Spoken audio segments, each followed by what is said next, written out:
Hello guys, today we are explaining Tales of Tale. As the film begins, we are told the first story. In the kingdom of Long Trellis, there was a king and queen, and the king loves his queen. He wished for his queen's perpetual happiness. Unfortunately, the queen will never have children, and she remains saddened by the thought of it. The king would summon physicians from the kingdom to treat the queen. However, nobody could ever comprehend and assist them. The king then summons the circus performers to the castle one day, so that they may amuse the queen and she may enjoy herself. However, one of the female circus performers was pregnant. After seeing her, queen gets more upset. She becomes increasingly angry and begins to destroy property, until she returns to the room. The king used to be in love with queen, and he promised her he would do anything for her. The following day, a tall, slender, elderly individual arrives at the castle, who claims to be able to assist in this matter. The king informs him that many others have viced and made identical claims. But no one could ever help us. How could you make such a claim? He explains to him that this is possible. The only question is the limits you can go up to have this child. Listening to him, they reply up to last limit. The old man says that I know how the nature works. The entire world is instability, and he says that if you want to get a life, you must also sacrifice one life, so that everything remains under balance and nothing could imbalance. They both agree for it. The king was given the target to capture the sea creature. After elimination, his heart would be used to cure the lady who would cook. The heart must be pure and single. The queen would eat that and will become pregnant after that. As they wanted the child, so the king goes out to chase the sea creature, and he gets the target in one of the river, who was very big, white-colored monster. The king goes into the water to hunt that, and when that monster was asleep, the king becomes succeeded. Though he succeeds in elimination, but during the fight he gets injured. He becomes so injured that he dies at the spot, but before that he had drawn the heart out of that monster. And the queen herself covers that heart in the cloth and comes back to the castle. One of their maid was single and pure, and she was ordered to cook that for the queen, but during cooking she gets wired feelings, and she also becomes pregnant. And when that heart was cooked, the queen ate it, and the same thing happened as the old man had predicted. Finally the queen becomes pregnant, and exactly at the same time, the queen and that maid give birth to their childs. Both of those were sons. The queen names her son Elias and the maid names her son Jonah. Then movie was shown after 16 years where those kids were grown up. No. The queen was very happy with her son, like if she was given the new life. Those two kids were born at the same day and were different from normal children's. All of their hairs were of white color, which were representing the sea monster. And they both looked the same. They seemed as twins. They were very much closer to each other. They used to catch up together.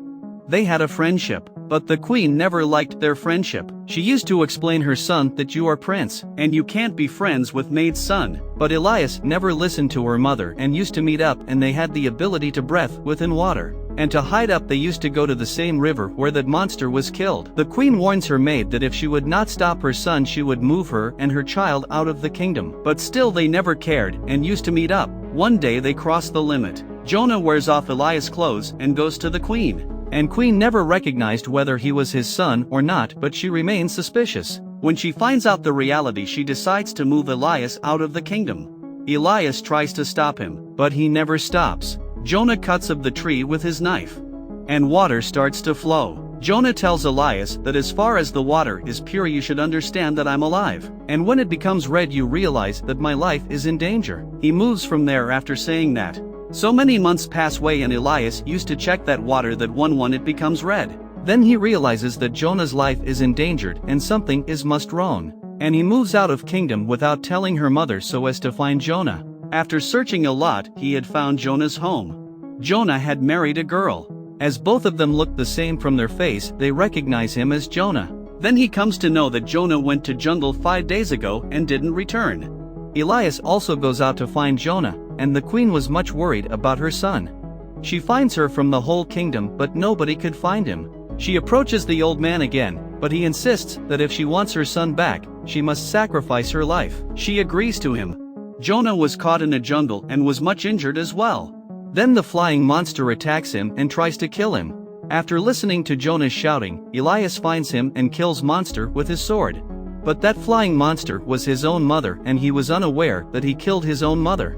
But this what was bargained. Life for life. Jonah's life is saved and Elias becomes the king of the kingdom. And the story ends here. Story 2 is related to the king and the old lady. He was very lecher person who was always surrounded by girls. He used to drink all the times and he couldn't find her queen yet. The one he could accept by heart and marry her. Nearby that place 2 old women used to live. They barely come out of their homes and were unmarried too. This was obvious that they would die there alone, but their voices were very sweet. Their voices didn't seem old. One morning when one of them was singing, the king listens to her voice. The king was inspired by the voice and he follows it. But the old woman returns to home and the king becomes more curious to see her. He thinks as if she was a beautiful girl who is shy of her. One of her was named Dora and other was Ima. Dora was much cunning and greedy. Ima was straightforward, and when Dora sees that the king was at the doorstep, her heart fills with greed that their luck may get changed now. They had spent the whole life alone otherwise. They ask king to come after 1 week from inside home. Then I will show you one of my body parts, and the king thinks as if he got his love. But he was well aware that they were 2 elderly ladies. Their skin also appeared to be very old. But they try much so that their fingers may look young. Dora puts some herbs over her fingers, but it still seemed to be the fingers of old lady. And she starts crying. But on the other hand Ima, who had put her finger in the mouth for many days, her finger was looking quite good, and today the week was surpassed. And king had to visit her, but Dora saws Ima's finger instead of her own. Now king was not able to hold his emotions. And they both knew if kind king had known about this act, he would definitely hang them. She put a bet and says, I will visit the castle at midnight, but there must be darkened out there. All the candle lights should be blown off. King agrees.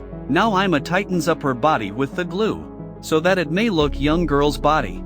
At the midnight one of the guard from temple comes to pick her, and there was darkness in the palace. And when in the morning he realizes that he spent a night with the old lady, he becomes more angry, and throws Dora out of the castle's window. But Dora survives in jungle and a magic happens to her. And a witch comes there. As we proceed further, Dora gets changed into a young lady who had long hairs. The next day king visits jungle for hunting and falls in love with Dora at first sight. He brings her to his temple and decides to make her queen. Dora never knew that how she turned into young girl. But she remembered her sister Ima. She invites her on her wedding, but Ima was never thinking that her sister has been turned into a young girl, and soon she will become a queen.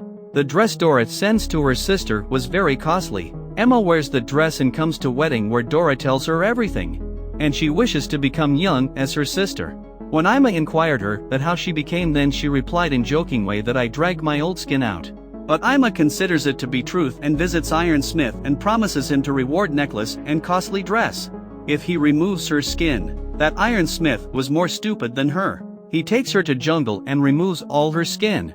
That was pretty disturbing scene, and she returned in the same situation. It was obvious that she would die, and she dies. On the other hand, Ima's magic doesn't last long. She starts to grow old. When she realizes that she is turning into old, she runs away from there. She returns back to her real age and becomes the old lady completely, and this story ended up sadly here. Kingdom is also featured in story 3. The king's nature was wired. His queen passed away long ago, and Violet was his daughter. But still he never married. He never loved her daughter by heart. One day the king sees parasite insect on his hand, who sucks the blood. The king likes him very much. He makes him suck his blood. He keeps it in a glass box. He allows him to suck his blood every day. As the time passes, that insect grows up. On the other hand, Violet, who was grown young, always dreams of a prince. But the king was irresponsible and he never cared about that. He was much happy with that parasite who was grown up. One day the parasite becomes ill and dies. The king drags all his skin out and tells her daughter that the time has come to find husband for you. He says, I'm going to arrange a competition, and one who wins that will get you. Violet becomes happy with that, but becomes little upset as she wanted to find husband on her own. But still she agrees to the king decision. Announcement was made throughout the kingdom. The king displays that skin in his palace. The one who would tell that whose skin is this, he will win. Many people try, but no one answer properly, because that insect never grew that old. A wired person appears in the palace that anyone could become frightened after seeing him. He also wants to participate in the competition, and the king allows him finally. That animal-looking person smells the skin and tells which insect this skin belongs to. Violet, who gets scared, comes to the palace top for suicide, but the king explains that I can't break my promise. Now this is your fate, you should accept this. Violet tries to explain her father that which kind of father are you? You are giving your daughter to an ugly person. I'm queen. But king gives her daughter to that ugly person. He takes Violet to very foreign mountains and Violet cries for many days. And when he goes out for hunting, she sees another lady on nearby mountain. She seeks help from him. She tells her that she herself is a queen and one monster has kept her over here. But they were far away from each other and she couldn't help her. Then she calls her son and they help her with a rope, but suddenly that person appears over there and goes toward them with the help of rope. They succeed in cutting the rope, but he attacks them and kill everyone except Violet. He sees Violet anxiously and she hugs him and his anger goes away. When that devil makes her to sit on his shoulder, Violet cuts her neck cleverly. The devil perishes there. Then she returns her gaze to the kingdom, where his father became ill as a result of that insect. Violet puts his head full of blood in front of her. King was very much sad about her decision. He had to die soon. Violet becomes brave girl and becomes the queen after his father. The story ends here. Thanks for watching.